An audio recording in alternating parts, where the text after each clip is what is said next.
अस्सलामुअलैकुम नाजरीन, आप देख रहे हैं programme the review Kamran Yusuf और शहबाज राना के साथ। द रिव्यू में हम पाकिस्तान की मईशत, खारजा अमूर और नेशनल सिक्योरिटी से जुड़े मामलात पे बात करते हैं। बिलाखिर परवेज इलाही ने इमरान खान साहब का साथ दिया और पीडीएम की जो हुकूमत है उनको एक बड़ा सरप्राइज दिया, क्योंकि पीडीएम का यही ख्याल था कि परवेज इलाही बावजूद इसके कि उन्होंने एतमाद का वोट लिया पंजाब असम्बली से, लेकिन वो पंजाब असम्बली जो है वो तहलील नहीं करेंगे। लेकिन उसके बरक्स उन्होंने कल जो पंजाब असम्बली तहलील करने के हवाले से जो समरी है उस पर दस्तखत कर दिए और वो जो समरी है वो गवर्नर को मौसूल भी हो गई है। अब गवर्नर के पास सिवाय इसके कि वो 48 घंटे तक उसको रोक सकते हैं, अदरवाइज अगर उस पर कोई कार्रवाई नहीं करेंगे तो ऑटोमेटिकली जो पंजाब असम्बली है वो तहलील हो जाएगी। और इसमें जो सबसे अहम इस वक्त सवाल है कि क्या पंजाब असम्बली और केपी असम्बली भी जाहिर है कि अब तहलील होगी, उसके बाद क्या मुल्क में कबल अज वक्त इंतखाबात होंगे, ये बहुत अहम सवाल है। और शहबाज, जो सबसे इंपॉर्टेंट इस वक्त इशू है कि तकरीबन 24 घंटे तो हो गए हैं, क्योंकि कल शाम ये ऐलान किया गया था पीटीआई की तरफ से कि ये पंजाब असम्बली तहलील की जा रही है, और उसके बाद से अभी तक जो पीडीएम की हुकूमत है उनकी तरफ से कोई बाज़ाब्ता रद्द अमल सामने नहीं आया। तो जेन्युइनली लगता ऐसा है कि उनको शौक भी लगा है और वो बहुत सरप्राइज हुए हैं जो परवेज इलाही का ये मूव है। देखिए कामरान, बात यह है कि जब से ये लोग इक़्तिदार में आए हैं, पीएमएलएन खास तौर पर, क्योंकि पाकिस्तान पीपल्स पार्टी तो नेट गेनर है ना, उसकी सिंध तक वो महदूद थी, वो फेडरल लेवल पे आ गई, कोalition गवर्नमेंट में बड़ी पार्टनर है वो, उसके वफाकी वज़रा पाकिस्तान में कम रहते हैं, मुल्क से बाहर ज़्यादा रहते हैं, तो उनको तो कोई नुकसान नहीं है। सारा नुकसान जो इस सारी गेम में हो रहा है वो तो पीएमएलएन का हो रहा है। और अब मसला ये हो गया है कि पीएमएलएन ने कोशिश की थी कि वो अपनी सियासत बचा ले और उन्होंने इकॉनमी को पसे पुश डाल दिया। अब वो ना सियासत बचा पा रहे हैं अपनी और ना ही इकॉनमी को बचा पा रहे हैं। इस पर हम ज़्यादा डिटेल में बात नहीं करेंगे, क्योंकि एक और भी प्रॉब्लम ये ना कि पाकिस्तान के प्राइम टाइम जो जितने भी टीवी शोज हैं उनको सिर्फ इस वक्त सियासत नजर आ रही है, उनको शायद उस तरीके से इकॉनमी नजर नहीं आ रही। लेकिन थोड़ी सी तब्दीली आई है कि अब देखें ना कि आपकी डिमांड भी बढ़ गई है ज्यादा। अगर आप देखें तो कुछ अरसे से फोकस थोड़ा सा हो गया है इकोनॉमी के ऊपर, क्योंकि अब लोगों को नजर आ रहा है कि पहले लोगों ने समझा कि चलें यार इसको इतना कोई बड़ा मसला नहीं है, सियासत पे फोकस किया। लेकिन जाहिर है कि सियासत का और मईशत का इसलिए लिंक है कि अगर ये गवर्नमेंट, हमें पता है कि आईएमएफ से भी हम निगोशिएट करें, आगे चल के उस पर बात भी करेंगे, उसमें पॉलिटिकल स्टेबिलिटी बड़ी इंपॉर्टेंट है और फैसले भी ऐसे लेने हैं जो गैर मकबूल होंगे। लेकिन इस फैसले के बाद लामहला तौर पर अगर कुछ पीडीएम की हुकूमत नून लीग सोच रही थी कि मुश्किल फैसले करें, लगता है कि अब वो फैसले नहीं करेंगे, काफी मुश्किल हो जाएगा, अब इसमें जो मेरे ख्याल में लोगों के लिए जो सबसे इंपॉर्टेंट बात है वही कि इलेक्शन कब होते हैं कब नहीं होते। मेन इशू इस वक्त ये है कि आपके ज़र मुबादला के ज़खायर जो हैं, स्टेट बैंक ने कल हमें बताया कि अब वो 4.3 अरब डॉलर तक आ गए, जो कि हमने पिछले हफ्ते बता दिया था कितने गिर जाएंगे, क्योंकि कोई हमने डेट रीपे किया था। तो फर्ज करें कि इसी कॉन्टेक्स्ट में कि अगर वाकई हम फर्दर सियासी अदम इस्तेहकाम होता है, हम इलेक्शन की तरफ बढ़ते हैं, तो कैसे ये मुल्क चल पाएगा? अगर केयर टेकर तो मुश्किल फैसले तो नहीं ले पाएंगे। जो पाकिस्तान के पास मौजूदा कैश पड़ा हुआ है रिजर्व्स में, उसके ऊपर अगर आप रिलाई करें तो आप फरवरी भी पूरा क्रॉस नहीं कर पाते, पाकिस्तान दिवालिया हो जाएगा। लेकिन सऊदी अरब ने भी एक कमिटमेंट की है कि जी वो इस चीज को देख रहे हैं कि पाकिस्तान के जो डिपॉजिट्स हैं, जो पहले 3 अरब डॉलर थे उसको 5 अरब डॉलर कर दें। और यूएई की तरफ से तो नहीं, लेकिन वज़ीर-ए-आज़म पाकिस्तान ने एक बात कही है कि यूएई ने 2 अरब डॉलर का कर्जा जो है उसको रोल ओवर कर दिया जो भी फरवरी में मैच्योर हो रहा था, और 1 अरब डॉलर मजीद कर्जा दे दिया। प्राइम मिनिस्टर ऑफ पाकिस्तान ने ये बात कही है तो हम इस पे यकीन करेंगे। ये एक अलग बात है कि जो मुश्तरका इलामिया आया है उसके अंदर इस बात का जिक्र नहीं है। उसकी वजह भी हम अभी आपसे पूछेंगे कि वो क्यों नहीं है, क्योंकि ये फॉरेन ऑफिस से रिलेटेड आपका इशू है ये, कि अगर प्राइम मिनिस्टर ऑफिस ने अनाउंस कर दिया है, डेफिनेटली इसके पीछे वो कमिटमेंट होगी तो अनाउंस किया है, तो फिर जो यूए और पाकिस्तान मुश्तरका इलामिया जारी किया है वज़ीर-ए-आज़म साहब के दौरे के बाद, उसके अंदर इसका जिक्र क्यों नहीं है। लेकिन 1 अरब डॉलर हमें मिला कामरान, क्या इस इजाफी, क्या इससे पाकिस्तान के सारे मसले हल हो जाएंगे? मेरा ख्याल नहीं होंगे। नाज़िम, प्राइम मिनिस्टर जो हैं मेरा ख्याल इस वक्त गलत दरवाजे के ऊपर दस्तक दे रहे हैं। कर्जे लेने से पाकिस्तान का मसला हल नहीं होगा। 1 अरब डॉलर इजाफी मिला है और आज जो स्टेट बैंक ऑफ पाकिस्तान ने तरसीलात ज़र का नंबर जारी किया, उसके मुताबिक सिर्फ एक माह में जो दिसंबर 2022 है, दिसंबर 2021 के मुकाबले में कोई 479 मिलियन डॉलर कमी हुई है तरसीलात ज़र में। 1 अरब डॉलर का कर्जा लिया और सिर्फ तरसीलात ज़र में एक माह में जो कमी हुई है कंपैरेटिव पीरियड में $479 मिलियन।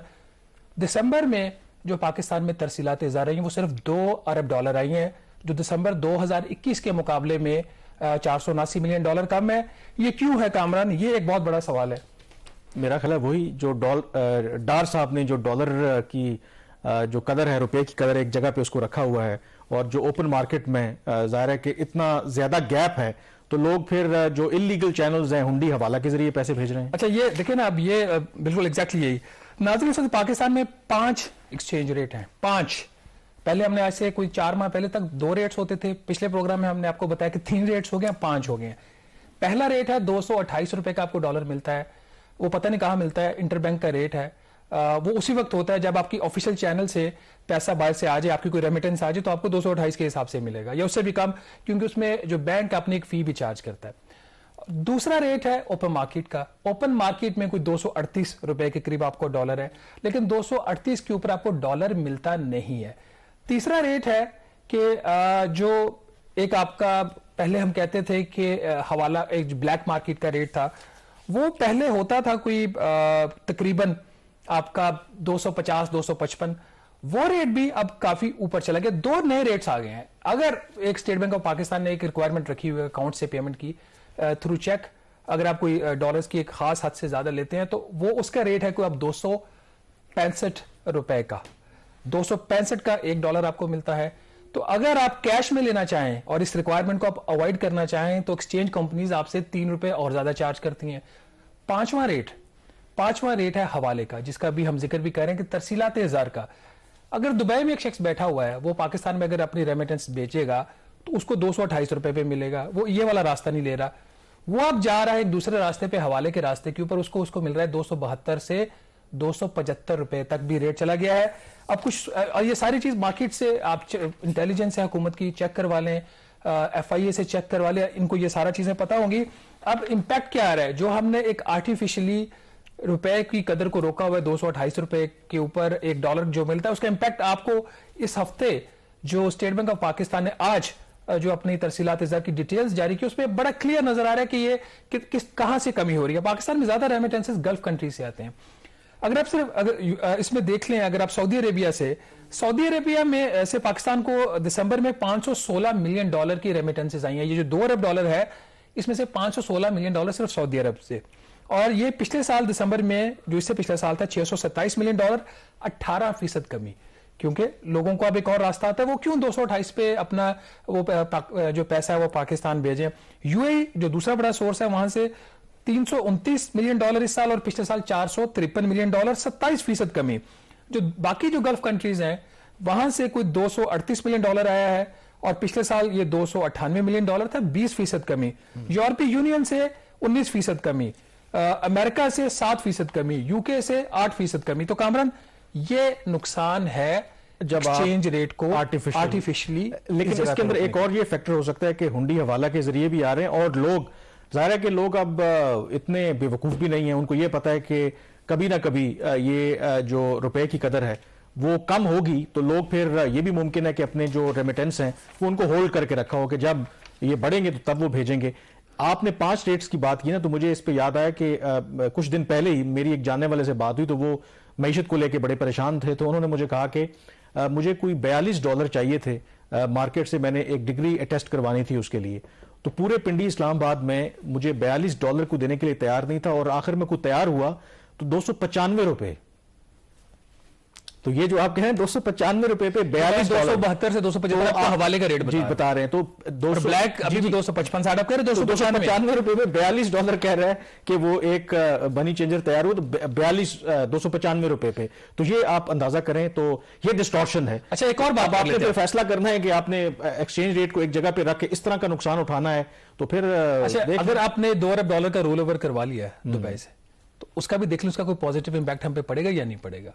क्या जनरली पाकिस्तान डिफॉल्ट से बच गया है, या ये एक वक्ती रिलीफ है? ये भी एक दूसरा सवाल पर। ये सब कुछ हम इसलिए कह रहे हैं ना कि हमें IMF ना जाना पड़े, हमारे मसले हल हो जाएं। कभी हम सऊदी अरब जाते हैं, कभी हम UAE जाते हैं, कभी हम किसी और मुल्क को फोन करते हैं, कभी किसी मुल्क के एम्बेसडर को बुला के बंद कमरे में उसकी मिन्नतें भी करते हैं कि खुदा दा वास्ता सानू डिफॉल्ट हो तो बचा लो। This is happening. अच्छा, अब बात कर लेते हैं जी कि जो $2 अरब प्राइम मिनिस्टर साहब को रोल ओवर मिल गया है। पहले चिट्ठी के ऊपर रोल ओवर मिल जाता था, इस दफा जाके मिला है। ये भी एक फर्क नोट कीजिएगा। $1 अरब इजाफी, और ना सिर्फ प्राइम मिनिस्टर गए, उनसे कुछ रोज पहले आर्मी चीफ भी गए, वो भी यूएई के प्रेसिडेंट से मिले। डेफिनेटली हम तो अज्यूम करते हैं उन्होंने बात की होगी। हाँ, ऑफ कोर्स, क्यों नहीं की होगी, ये तो आपको क्योंकि नेशनल सिक्योरिटी कमेटी में ये फैसला हुआ ना कि सारे जाके फिर पैसे लेके आए ना। ठीक। अब बात ये कर लेते हैं कि इस $2 या $3 अरब की अहमियत क्या है। जनवरी 2023 से लेकर जून 2023, 6 माह, माली साल के आखिरी 6 माह, पाकिस्तान ने $13 अरब का कर्जा वापस करना था। रिजर्व हमारे कितने हैं? $4.3 अरब। इस $13 अरब में से $2 अरब ये यूएई वाला था, रोल ओवर हो गया। वो रोल ओवर हो गया। इसके अलावा भी तो कर्जा खड़ा हुआ है ना। चीन का हमने $3 अरब, टोटल चीन का डिपॉजिट $4 अरब है। $3 अरब उनका मेच्योर हो रहा है मार्च से लेकर जून तक। उसकी दरखास्तें गई हुई हैं, कई गई हुई हैं। बारहा चाइनीज एम्बेसडर से रिक्वेस्ट की जा रही है इसको रोल ओवर करे, वो अभी तक नहीं हुआ। हो जाएगा, उम्मीद है हो जाएगा, अभी तक नहीं हुआ। $1.4 अरब का कमर्शियल कर्जा हम एक और वापस करने जा रहे हैं चीन को, मार्च जो लास्ट क्वार्टर है उसमें। और जो कमर्शियल कर्जे हैं आमतौर पर रोल ओवर नहीं होते। आप चीन के साथ तो हमारा ये अरेंजमेंट है ना, वापस जाते हैं, फिर वही आपको। चाइना डेवलपमेंट बैंक का हमने $700 मिलियन वापस किया हुआ नवंबर दिसंबर का। उसको हमें हर हफ्ते ये बताया जाता है कि इस हफ्ते आ रहा है, वो अभी तक नहीं आया। आ जाएगा शायद। उनका मिशन भी गालिबन पाकिस्तान आया था लास्ट वीक, बट अभी तक उस पर डेवलपमेंट नहीं, क्योंकि अनलाइक रोल ओवर रीफाइनेंसिंग होती है इसकी कमर्शियल कर्जों, वो वापस जाता है, फिर वो दोबारा आपको रीलेंड करते हैं। तो अगर ये $3 अरब की हमें एक लाइफ लाइन यूएई ने दे दी है, दैट डज नॉट मीन के पाकिस्तान के इकोनॉमिक प्रॉब्लम्स सॉल्व हो गए हैं या पाकिस्तान दिवालिया होने से बच गया। ये जरूर है। इसमें पहले हम एस्टिमेट कर रहे थे कि मार्च अप्रैल में आपका पटाखा पड़ जाएगा, अब ये जून तक। आप ये कह सकते हैं कि इनको थोड़ा सा एक कुशन मिल गया कि अगर ये गवर्नमेंट रहती है, इलेक्शंस की तरफ नहीं जाते, तो शायद आईएमएफ के साथ बात करने के लिए एक थोड़ा सा टाइम मिल गया। इसमें एक और भी तो चीज है ना कि $1 अरब का जो ऑयल ऑन डेफर्ड पेमेंट सऊदी अरब के साथ भी तो हमने एक साइन किया है, $1 बिलियन का, उसमें $100 मिलियन पर मंथ तक आप उसकी वो फैसिलिटी अवेल कर सकते हैं। पिछली को फैसिलिटी एक्सपायर हो रही है, उसकी जगह पे नई फैसिलिटी आ गई, तो वो आपको कर्जों की रीपेमेंट्स में हेल्प नहीं करी। हाँ, इन वे कर भी देती है, क्योंकि अगर वो ना आती तो तेल के पैसे यहां से जाते, तो वो भी आपके मार्केट थोड़ा सा क्वेश्चन आपको मिल जाता है। ठीक, ये हल नहीं है। कर्जे आप जिस रास्ते पे आप जा रहे हैं ना, कि कभी आप किसी मुल्क के दरवाजे पे जाते हैं, कभी किसी मुल्क के दरवाजे पे जाते हैं, at the end of the day आपके साथ हो क्या रहा है। हमने 1 मंथ का इंपैक्ट बताया था। पूरे 6 माह में हमारी जो रेमिटेंसेज हैं कामरान, वो सिर्फ रह गई हैं अभी $14 अरब। और जो पिछले साल का जो 6 माह थे उसमें ये थी कि $15.8 अरब, -11% या $1.8 बिलियन रेमिटेंसेज में कमी हो रही है। और याद रहे, जितनी देर से कमी होगी उतने ही इजाफी कर्जे आपको लेने पड़ेंगे। और ये जो कमी है ये आपने प्लान भी नहीं की हुई, आपने तो इसमें ग्रोथ बताई हुई है ना, तो बजाय ग्रोथ के 11% ओवरऑल आपकी रेमिटेंसेज कम हो गई हैं। अब आप ब्रेक पे जाने से पहले बताएंगे कि यूएई की वो जो मुश्तरका इलामिया है उसमें क्या है। जी बिल्कुल, ये जो 2 पेजेस का जो मुश्तरका इलामिया है ये जो जारी हुआ है, अब इसमें दिलचस्प बात यह है कि दो के हुकूमत पाकिस्तान ने खुद प्राइम मिनिस्टर ने ट्वीट किया कि ये $3 अरब का एक बेल आउट पैकेज यूएई ने हमें दिया है, जिसमें $2 अरब जैसे हम कह चुके हैं जो हमने कर्जा वापस करना था उसको मौखर कर दिया, और $1 अरब मजीद जो है यूएई हमें कर्जा देगा। लेकिन ये जो मुश्तरका स्टेटमेंट है इसमें इसका जिक्र नहीं है। जो प्राइम मिनिस्टर की यूएई के प्रेसिडेंट से मुलाकात हुई, अब ये जानने की कोशिश की कि अगर ये इतनी बड़ी डेवलपमेंट है तो आखिर इसमें जिक्र क्यों नहीं है। क्या जो हुकूमत पाकिस्तान है वो प्री मेच्योरली उन्होंने ऐलान किया। तो मैंने दफ्तर खारजा में जो मुतलका लोग हैं उनसे जानने की कोशिश की कि आखिर क्या मुआजरा है, कहीं ऐसा तो नहीं कि हमने वक्त से पहले ऐलान कर दिया है। तो उनका तो यही दावा है कि बिल्कुल ऐसी कोई बात नहीं है। तमाम जो मामलात हैं जो प्राइम मिनिस्टर साहब ने अनाउंस किया बिल्कुल वैसी ही बात है। फर्क यह है कि हमने जॉइंट स्टेटमेंट में इसलिए इस $3 अरब का जिक्र नहीं किया क्योंकि शर्मिंदगी से बचने के लिए कि जब प्राइम मिनिस्टर पहले ही अनाउंस कर चुके हैं तो हुकूमत ये तासुर नहीं देना चाहती थी कि जो प्राइम मिनिस्टर यूएई के दौरे पर गए थे वो पैसे मांगने गए थे। तो इस वजह से ये मुनासिब समझा गया कि जब एक दफा हुकूमत पाकिस्तान ने अपने बयान में ये कह दिया है तो फिर ये मुनासिब नहीं है कि अगेन हम मुश्तरका जो स्टेटमेंट है उसमें इस $3 अरब का जिक्र करें। तो ये एक बुनियादी वजह है। अगर हमें इतनी शर्मिंदगी हो ही रही है तो फिर हमें अपना हाउस जो है वो इन ऑर्डर करना चाहिए ना, वो हम कर नहीं रहे। ब्रेक पे जाएंगे और ब्रेक के बाद जैसे शहबाज कह रहे थे कि यूएई से ये बेल आउट पैकेज मिलने के बावजूद ऐसा नहीं है कि खतरा टल गया है। आईएमएफ के साथ हमें प्रोग्राम को बहाल करना पड़ेगा। अब उसमें क्या रुकावट है, ब्रेक के बाद उस पर बात करेंगे।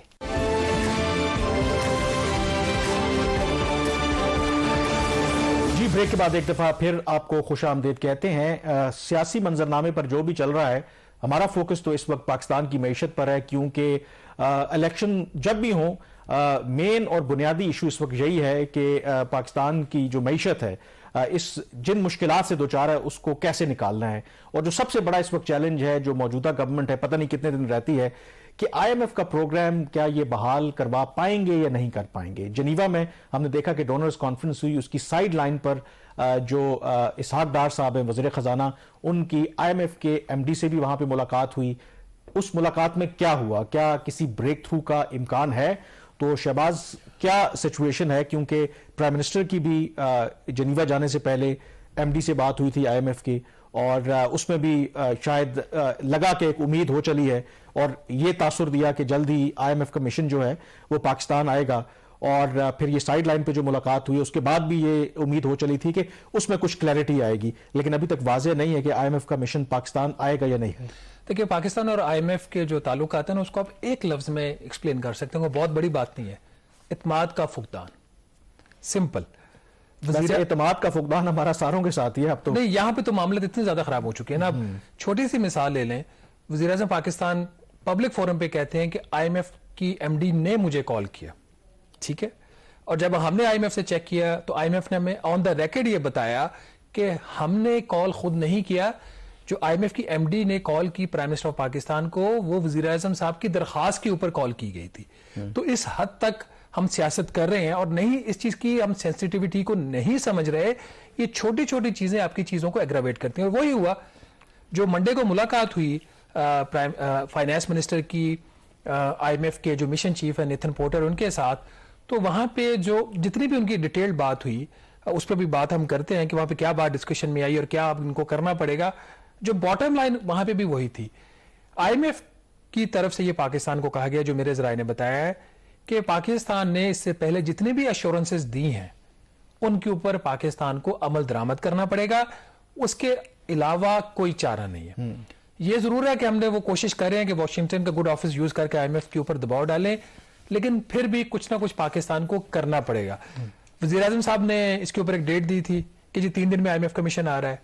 तो जब नाज़रीन इस हफ्ते जब प्राइम मिनिस्टर की प्रेस कॉन्फ्रेंस थी तो उनसे जब मैंने पूछा कि आपने 3 दिन का वादा किया था कि IMF का मिशन जो है वो पाकिस्तान आ जाएगा, उसके हवाले से क्या अपडेट है, तो उसका जवाब वज़ीर ख़ज़ाना इसहाक डार साहब ने दिया।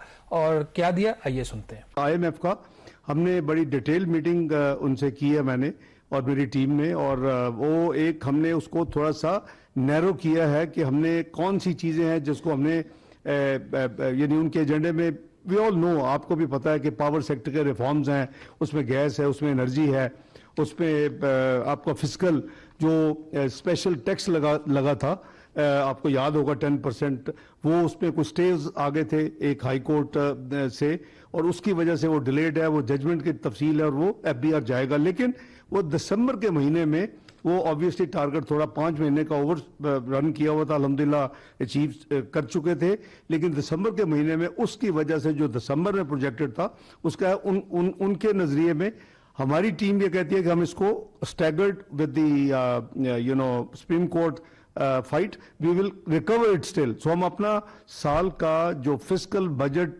टारगेट है उसको चेंज नहीं कर रहे, वो हम अचीव करेंगे। जी नाज़रीन, आपने सुना डार साहब फरमा रहे हैं कि जी हमने इश्यूज को नैरो डाउन किया और आपको पता है कि हमारे इश्यूज IMF के साथ क्या हैं। कामरान, बड़ी डिटेल में हम कितनी दफा बात कर चुके हैं, जिसको वो पावर सेक्टर रिफॉर्म्स कहते हैं कि IMF कह रहा है कि पावर सेक्टर में इस्लाहात करो। उसका मतलब ये है कोई 7 से 10 रुपए फी यूनिट बिजली की कीमत में इजाफा। बाकी उसके अंदर जी ये पुरानी डिमांड जो उनके साथ चल रही है कि रुपया जो आपने रोका हुआ है 228 पे, उसको कभी 10 पैसे ऊपर जा रहा है, कभी 20 पैसे ऊपर जा रहा है पर डे, बावजूद इसके रिजर्व्स आपके $4.3 बिलियन पे गिरे, आज भी उसमें सिर्फ 10 पैसे की कमी हुई है। तो उसको आप मार्केट वैल्यूज को जो है उसको वो गेन करने दे। जो अभी डार साहब फरमा रहे थे कि जो सबसे बड़ा हमारा मसला है वो अब आ रहा है ये कि जो FBR के जो रेवेन्यूज हैं उसमें सिर्फ दिसंबर में अच्छा खासा उसमें डिप आ गया है। वो कह रहे हैं जी कि FBR का ये ख्याल है कि वो ये जो शॉर्टफॉल है ये आइंदा आने वाले महीनों में वो रिकवर कर लेंगे। लेकिन मेरी जो इन्फॉर्मेशन है जराए से वो जरा मुख्तलिफ है। इसहाक डार साहब को ये बता दिया गया है, एक बैकग्राउंड इनकी जो एक इंटरनल मीटिंग थी, कि कम से कम 380 अरब रुपए का शॉर्टफॉल आएगा। उसका एक फैक्टर तो जो इंपोर्ट्स के ऊपर रिस्ट्रिक्शंस लगाई हुई हैं, सिर्फ इंपोर्ट्स की हद तक मिनिमम जो वहां से जो कलेक्शन का हदफ तन के 1150 अरब रुपए का, वो बहुत भी इन्होंने तीर मारा तो 1050 अरब, ये खुद कह रहे हैं, ठीक है। 100 अरब का वहां से इंपैक्ट आएगा। और जो इंपोर्ट की कलेक्शन जब कम होती है तो उसका इंपैक्ट फिर जो होता है वो सेल्स टैक्स की इंपोर्ट के ऊपर कलेक्शन उसके ऊपर भी आता है, और फिर इनकम टैक्स की कलेक्शन जो इंपोर्ट स्टेज के ऊपर होती है उसके ऊपर भी आता है। तो क्यूमुलेटिवली 379 अरब रुपए का शॉर्टफॉल ये एक्सपेक्ट कर रहे हैं। दूसरी चीज आईएमएफ का ये कहना है कि कम से कम कोई 400 से 420 अरब रुपए का शॉर्टफॉल आएगा। तो ये जो हदफ है 7,470 अरब का, उसकी कहानी ये है कि कम से कम ये आपका 7,000 से 7,100 अरब रुपए के दरमियान रहेगा। ये आईएमएफ और एफबीआर की इंटरनल असेसमेंट है, ये मेरी असेसमेंट नहीं है। लेकिन इसहाक डार साहब पब्लिकली कुछ और कह रहे हैं। उनके पास ऑप्शन नहीं है, वो बेचारे क्या कहेंगे इसके अलावा। अब दूसरा इशू ये है इसमें अंदर, उन्होंने कहा जी कि जो super tax Sindh high court ने जो उसको स्ट्राइक डाउन किया उसकी वजह से, तो जब एफबीआर से बात करते हैं वो कहते हैं देखें जी वो तो कोई 115 कंपनीज हैं जिन्होंने कोर्ट में चैलेंज किया था, हम 115 कंपनीज को रिलीफ देंगे, बाकियों से तो हम कलेक्शन करेंगे और हम सुप्रीम कोर्ट में अपील भी फाइल करेंगे। तो वो जो बाकी कंपनीज का भी मामला है, जो इनको 6 माह में कलेक्शन हुई है, वो तकरीबन अभी भी 25 अरब रुपया हुई है, लेकिन इनका एस्टिमेट था 240 अरब रुपया रफली इन्होंने दिसंबर में सिर्फ सुपर टैक्स से लेना था।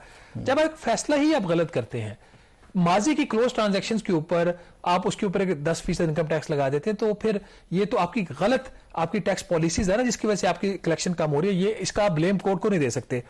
अब कुछ और भी आईएमएफ की डिमांड जो है जो उन्होंने अब कर दी हैं, और ये एक और मुलाकात हुई थी टेक्निकल लेवल पे, वहां पे जो कुछ हम नाज़रीन को अपने ज़राए से बता देते हैं ना, 3-4 बड़ी जो डिमांड्स हैं वो आईएमएफ की तरफ से आई हैं पाकिस्तान को, कि चूंकि जो टैक्स कलेक्शन में शॉर्टफॉल आ गया है, इसको ब्रिज करने के लिए, खत्म करने के लिए जो पेट्रोलियम मसनूआत हैं उसके ऊपर 17% जीएसटी लगाया जाए। ये एक बहुत बड़ी डिमांड है आईएमएफ की तरफ से। इसके अलावा जो मशरूबात हैं उनके ऊपर फेडरल एक्साइज ड्यूटी का रेट बढ़ाया जाए, जो सिगरेट्स हैं उनके ऊपर भी फेडरल एक्साइज ड्यूटी का रेट बढ़ाया जाए। और जो चौथी चीज आईएमएफ ने मुतालबा किया है वो ये है कि जो एक्सपोर्टर्स को, बरामद कुनंदगान को एक्सपोर्ट्स के ऊपर जीएसटी की कुछ एग्जाम्पशंस हैं वो वापस ली जाएं। तो ये 4 बड़े मुतालबात हैं।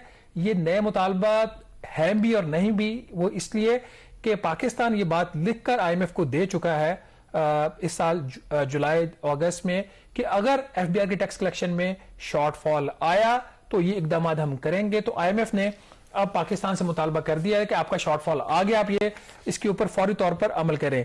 हम सिर्फ आपको एक मिसाल देते हैं कि अगर 17% जीएसटी लग जाता है तो आज जो पेट्रोलियम मसनूआत की कीमतें वो क्या होंगी। और ये जो वर्किंग है ये मेरी नहीं है, ये ओगरा की वर्किंग है जो प्राइम मिनिस्टर आपको गई थी। उसके मुताबिक आज जो पेट्रोल की कीमत 214 रुपए 80 पैसे है फी लीटर, ये हो जाएगी 251 रुपए 32 पैसे, और इसमें 36 रुपए 52 पैसे का इजाफा होगा, या 17% का, जब इसके ऊपर आप 17% जीएसटी लगा देंगे। हाई स्पीड डीजल आज 228 रुपए का रफली, ये इसकी कीमत बढ़कर हो जाएगी 287 रुपए फी लीटर अगर हुकूमत ये करती है, क्योंकि आज पेट्रोलियम लेवी भी 50 रुपए फी लीटर से कम है और 17% जीएसटी भी नहीं है। दूसरा जो मट्टी का तेल है उसकी आज की कीमत तकरीबन 172 रुपए है। अगर ये 17% जीएसटी लग जाता है और पेट्रोलियम लेवी भी 50 रुपए फी लीटर पे चली जाती है तो ये रेट हो जाएगा 254 रुपए 46 पैसे, इसमें 48% इंक्रीज है।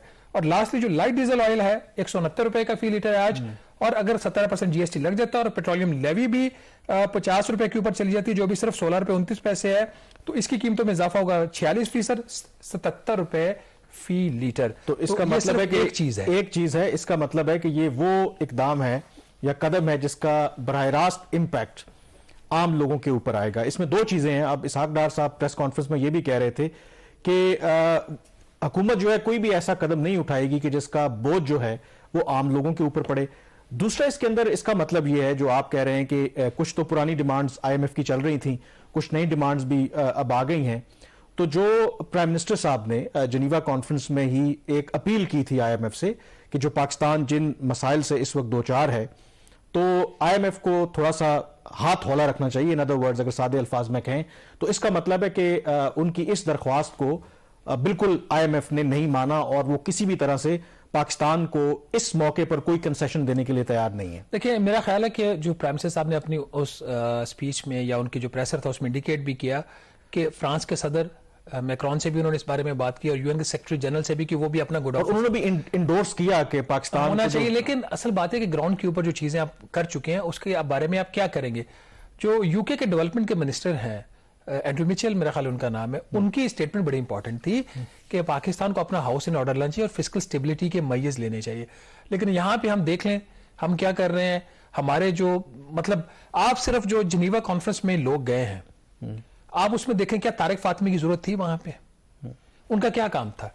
जब वहां पे बिलावल भुट्टो साहब हैं, वहां पे हिना रब्बानी खार साहिबा हैं, तो फिर तारिक फातमी साहब का क्या काम था वहां पे? इस किस्म के और कई एग्जांपल्स आपको मैं दे दूंगा कि जो डेलीगेशन आपका यहां से, क्या आप सेविंग्स नहीं कर सकते वहां पे? आपकी 76 अरकान की काबीना है, पर आप क्या उसमें कमी नहीं कर सकते? ये कहते हैं कि जो SAPM है वो उनका खर्चा कोई नहीं है। मैं आपको ऐसे SAPMs की एग्जांपल्स दे देता हूं जिनके पास गाड़ियां भी हैं, उनके पास फ्यूल कार्ड्स भी हैं, उनके पास ऑफिसेज भी हैं। अगर वो लाड़काना जाएंगे तो उसका तेल भी सरकार से पड़ेगा। तो ये जो चीजें हैं, इवन के UAE के विजिट में भी हमने देखा कि पूरी एक वजीरों की मतलब फौज है और ये नहीं होना चाहिए। गिवन के एक तरफ आप कहते हैं कि पाकिस्तान को ये इतने संगीन मुआशी मसाइल हैं और दूसरी तरफ अगर आपका जो लाइफ स्टाइल है वो इस तरह का है, तो फिर दुनिया डेफिनेटली जो शहबाज इस तरह कह रहे हैं, ना सिर्फ IMF बल्कि हमारे जो दोस्त ममालिक हैं वो भी फिर हमारे पे एतमाद नहीं करते और हमें सीरियस नहीं लेते। यहाँ पे ब्रेक लेंगे और ब्रेक के बाद तस्करा करेंगे कि एतमाद की बात हो रही है कि हम कोशिश भी कर रहे हैं कि IMF के बगैर भी इस मुल्क को चलाने की कोशिश करें। उस हवाले से इस गवर्नमेंट ने अभी तक क्या किया, ब्रेक के बाद इस पर बात करेंगे।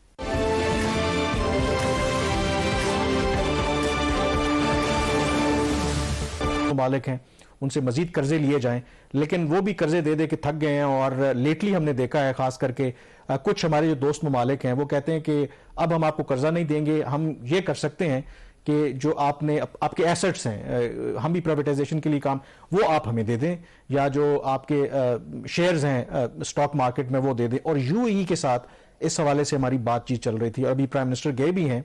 अब इसमें जनरल स्टेटमेंट है, जॉइंट स्टेटमेंट में तो कुछ स्पेसिफिकली जिक्र नहीं है। तो उस पर अभी तक हमारी क्या प्रोग्रेस हुई है? देखिए, अप्रैल 2022 में गालिबन गए थे प्राइम मिनिस्टर UAE में, और वहां पे जब उन्होंने कर्ज का मुतालबा किया तो हमें वहां से एडवाइस ये किया गया UAE की तरफ से कि कर्ज हमने आपको पहले दे दिया, 1996 का कर्ज आपने हमें वापस नहीं किया।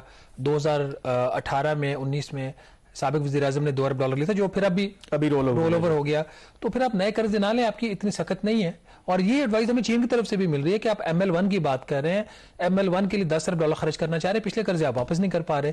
तो उन्होंने कहा जी कि बेहतर है कि फिर आप अपने असासे बेचना शुरू कर दें। तो वैसे by the way second step है, थर्ड स्टेप इससे भी बुरा होगा, वो अभी हम बात नहीं करेंगे, कल शायद थोड़ा सा उसका जिक्र करेंगे हम। तो प्राइम मिनिस्टर साहब वापस आते हैं, एक इमरजेंसी क्रिएट होती है, ईद के दिन थे अगर आपको याद हो। बिल्कुल याद है मुझे। ठीक है, यहाँ से स्पेशल एक टीम डिस्पैच होती है बोर्ड ऑफ इन्वेस्टमेंट की, और बाकी बल्कि UAE का डेलीगेशन आया, UAE का डेलीगेशन भी आ जाता है ईद के फौरन बाद, और वहां पे मीटिंग होती है जी कि तैयारी शुरू करो जी, हमने असासे बेचने। अच्छा, ब्यूरोक्रेसी एक नया रास्ता दिखाती है। देखें जी, जो प्राइवेटाइजेशन का ऑर्डिनेंस है वो इतना फरसूदा हो चुका है, उसके तहत कोई भी जो ट्रांजैक्शन है वो 2 साल से पहले क्लोज नहीं होती, जिसका हमने पिछले प्रोग्राम में जिक्र भी किया था। इसको बंद करो फिर, अगर आपने इसको नहीं रखना तो एक नया कानून बन जाता है, inter governmental commercial transaction act, कि जी इसे हम यूं सब कुछ बेच देंगे, 2 माह में सब कुछ हो जाएगा। कामरान 2 एग्जांपल्स दे देते, ज्यादा लंबी बात नहीं करते। ये लॉ बना हुआ है, सितंबर का गालबन बन गया था। पहली मीटिंग, उसके फिर नीचे काबीना की कमेटी जिसका हमने पिछले प्रोग्राम में जिक्र किया, उसकी पहली मीटिंग जो हुई वो जिस दिन वज़ीर आज़म साहब ने UAE जाना था उससे एक दिन पहले हुई। और उस मीटिंग के वो जो कमेटी, उसके सरबराह इसहाक डार साहब हैं और 6 उसके बाकी मिनिस्टर्स उसके मेंबर्स हैं। उस मीटिंग का ना कोई एजेंडा था और ना कोई डिस्कशन का पॉइंट था। तो मेरे जरा ये बता रहे हैं कि डार साहब ने कहा कि मीटिंग कॉल कर ली, क्यों कॉल की है, मकसद क्या, कोई ट्रांजैक्शन स्ट्रक्चर है आपके पास, क्या है, हमें बताएं। उन्होंने कहा जी कुछ नहीं, हमने तो अभी वैसे एक मीटिंग रख ली है। और फिर हुआ क्या, उस मीटिंग के अंदर जो लॉ मिनिस्टर थे उन्होंने वो जो कानून नया बना है उसके ऊपर उन्होंने एक ब्रीफिंग दे दी कि जी ये हमने कानून बना दिया है। उससे एक दिन पहले एक और मीटिंग होती है प्राइम मिनिस्टर ऑफिस में या हाउस में होती है, जिसको चेयर करते हैं सैयद नवीद कमर, वजीर तजारत। अच्छा, उस मीटिंग का एजेंडा ये था कि हमने कौन सी ट्रांजैक्शंस जो हैं वो हम UAE को ऑफर करेंगे ताकि वो खरीद सके। उसमें कामरान उसमें भी बहुत इन्फेंसी स्टेज के ऊपर चीजें थी, जो ये कोऑर्डिनेशन कमेटी की जो मीटिंग थी। जो बेसिक प्रिंसिपल्स थे वो ही तय नहीं हो रहे थे। आइडिया ये था कि यूए जो पाकिस्तान के अंदर जो लिस्टेड कंपनीज हैं उनके 10 से 12% के बराबर शेयर्स खरीदेगा और उनको उसके बदले में एक बोर्ड के ऊपर सीट मिलेगी। तो कोई भी एक ट्रांजैक्शन ऐसी नहीं थी जो कोऑर्डिनेशन कमेटी में पेश की गई हो कि ये तैयार है, ये जब वज़ीर आज़म साहब जाएंगे तो वहां ऑफर करेंगे। उसके बाद भी एक मीटिंग हुई, तो मैं उसके हवाले से अभी आपको कुछ नहीं बता रहा, मैं बात करूं कोऑर्डिनेशन कमेटी की मीटिंग की। तो वहां पे दो मोटी बातें हुई जी कि एक तो ये कि जो उसकी कीमत है किसी भी असासी की वो तय करनी है फाइनेंशियल एडवाइजर ने, तो एफए हायर होंगे तो वो ही प्राइस डिटरमिन करेंगे। तो अभी जब हम यूए जाएंगे तो इन प्रिंसिपल उनको ट्रांजैक्शन जरूर ऑफर करेंगे, अगर वो कोई चीज एक्सेप्ट कर लेते हैं तो उसके कारण जो प्राइसिंग के लिए मैकेनिज्म बाद में तय होगा।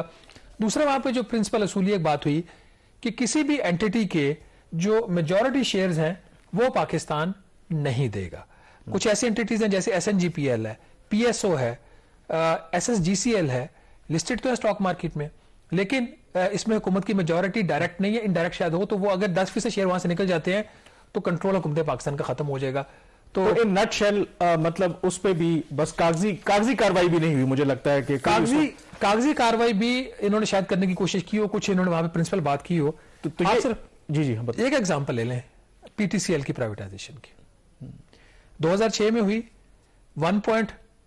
उसका जो $2.4 बिलियन की ट्रांजैक्शन थी, $1.4 बिलियन पे कर दिया, कुछ उन्होंने बाद में पे कर दिया, $800 मिलियन आज भी रुका हुआ है। अब जब से ये हुकूमत इक़्तिदार में आई है तो दो चीजें अब हो रही हैं।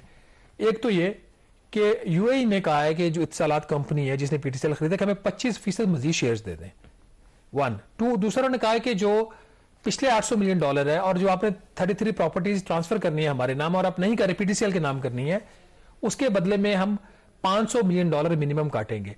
और यूएई यहां पे कर क्या रहा है कि वो 2008 का एक्सचेंज रेट ले रहा है, ₹62.75 और 2019 की प्रॉपर्टीज की वैल्यू ले रहा है। तो जब आप कमजोर हो जाते हैं और आपके पास देने को और करने को कुछ नहीं रहता तो फिर दुनिया आपके गले पे अंगूठा रखती है। चलें यहां पे ब्रेक लेते हैं और ब्रेक के बाद थोड़ा तस्करा करेंगे जिनीवा में जो कॉन्फ्रेंस हुई।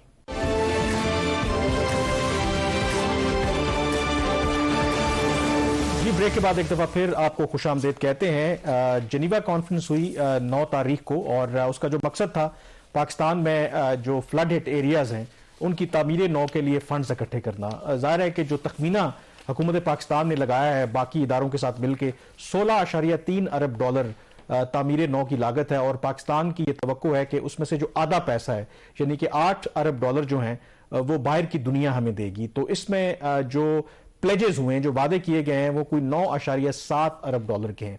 अब शहबाज क्विकली मैं ये आपसे जानना चाहूंगा कि जाहिर है कि ये तो खुद प्राइम मिनिस्टर ने भी और फाइनेंस मिनिस्टर ने भी कंफर्म कर दिया कि इसमें 90% जो प्लेजेस हैं वो लोन्स हैं और उसमें इस्लामिक डेवलपमेंट बैंक का सबसे ज्यादा शेयर है, ADB है और वर्ल्ड बैंक है।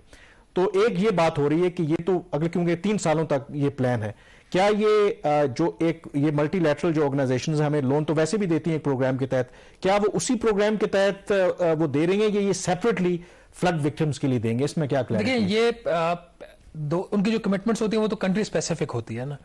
इसमें जो पहले ही कमिटमेंट्स उन्होंने पाकिस्तान के लिए किए वो पैसा भी शामिल है और इसमें एडिशनल फाइनेंसिंग भी शामिल है, लेकिन ये सारा पैसा मंसूबों के अगेंस्ट आएगा, इसमें कैश नहीं हुकूमत को मिलेगा।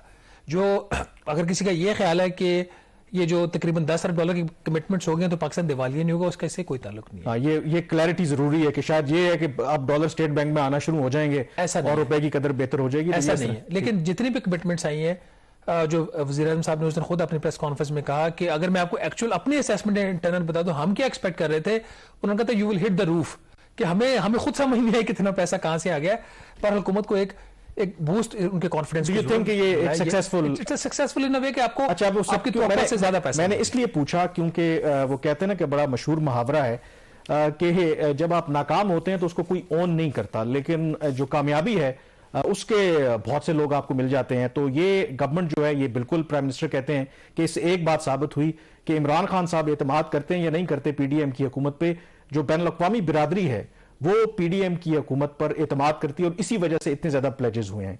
अब जाहिर है कि ये बज़ाहिर एक अगर कामयाबी मिली तो इसमें बिलावल भुट्टो जरदारी साहब वज़ीर ख़ारजा हैं, तो यहां पर हर कोई क्रेडिट लेने की कोशिश कर रहा था। अब इसमें जो इंटरेस्टिंग डेवलपमेंट है कि आपको पता है कि प्राइम मिनिस्टर ने एक प्रेस कॉन्फ्रेंस की जिसमें वज़ीर ख़ारजा भी थे, फाइनेंस मिनिस्टर भी थे और बाकी लोग भी थे, जिसमें उन्होंने इस कामयाबी का बज़ाहिर जो जिक्र किया। लेकिन खबर इसके अंदर यह है कि उनकी इस प्रेस कॉन्फ्रेंस से पहले, जब 2 रोज पहले इनकी प्रेस कॉन्फ्रेंस हुई, तो बिलावल भुट्टो जरदारी ने जनीवा से ही इस्लामाबाद में जब वो वापस लैंड करना था तो एक प्रेस कॉन्फ्रेंस रख ली 1.5 घंटा पहले, जब प्राइम मिनिस्टर ने प्रेस कॉन्फ्रेंस करना थी। और ये जो मैसेज आया रात गए कोई 2:45 बजे, जाहिर है कि मैं फॉरेन ऑफिस कवर करता हूं, कि फॉरेन मिनिस्टर जो है वो प्रेस कॉन्फ्रेंस करेंगे और DSNGs और तमाम जो लोग हैं वो आ जाएं।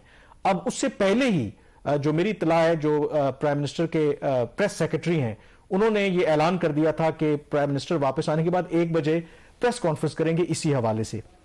अब दिलचस्प सूरत हाल ये थी कि एक ही मौजू के ऊपर पहले बिलावल भुट्टो जरदारी ने प्रेस कॉन्फ्रेंस करना थी और उसके बाद प्राइम मिनिस्टर ने करना थी। अब ये हुआ क्यों? कुछ लोग कह रहे हैं कि शायद फॉरेन मिनिस्टर जो है वो क्रेडिट लेना चाह रहे थे, दूसरी तरफ गवर्नमेंट उनको क्रेडिट वो देना नहीं चाह रही थी। जो मेरी फॉरेन ऑफिस के जराए से बात हुई उसमें उन्होंने कहा कि कसूर जो है वो फॉरेन ऑफिस का है, कि जब बिलावल भुट्टो जरदारी ने राब्ता किया और उनको बताया कि आप मेरी प्रेस कॉन्फ्रेंस अरेंज करें, तो फॉरेन ऑफिस को पता था कि प्राइम मिनिस्टर ऑलरेडी 1 बजे प्रेस कॉन्फ्रेंस कर रहे हैं, तो फॉरेन ऑफिस ने उनको बताया नहीं। और जब अगले दिन पता चला कि प्राइम मिनिस्टर जो है वो प्रेस कॉन्फ्रेंस इसी मौजू पे कर रहे हैं, तो चंद मिनट पहले फिर खलबली मच गई वजारत इत्तलात और PM ऑफिस में कि ये क्या हो रहा है। तो फिर प्राइम मिनिस्टर साहब ने, जो मेरी जो जराए बता रहे हैं, उन्होंने बिलावल भुट्टो जरदारी साहब से कहा कि इसी मौजू पर हम प्रेस कॉन्फ्रेंस करें, तो आप अपनी जो प्रेस कॉन्फ्रेंस है वो मनसूख कर दें, क्योंकि इससे एक अच्छा तासुर नहीं जाएगा। तो फिर वो जो प्रेस कॉन्फ्रेंस होनी थी, चंद मिनट पहले मुझे फॉरेन ऑफिस की तरफ से मैसेज आया कि अब बिलावल भुट्टो जरदारी जो है वो ऑफ द रिकॉर्ड इस मौजू पे बात करेंगे और प्रेस कॉन्फ्रेंस नहीं करेंगे। और मुझे एक जराए ने बताया before I close the programme कि अगर वो प्रेस कॉन्फ्रेंस हो जाती तो यकीनी तौर पर PDM गवर्नमेंट के लिए बहुत बड़ी जो है वो एम्बैरसमेंट होती। आज के प्रोग्राम से इतना ही, मुझे अब इजाजत दीजिए। अल्लाह हाफिज।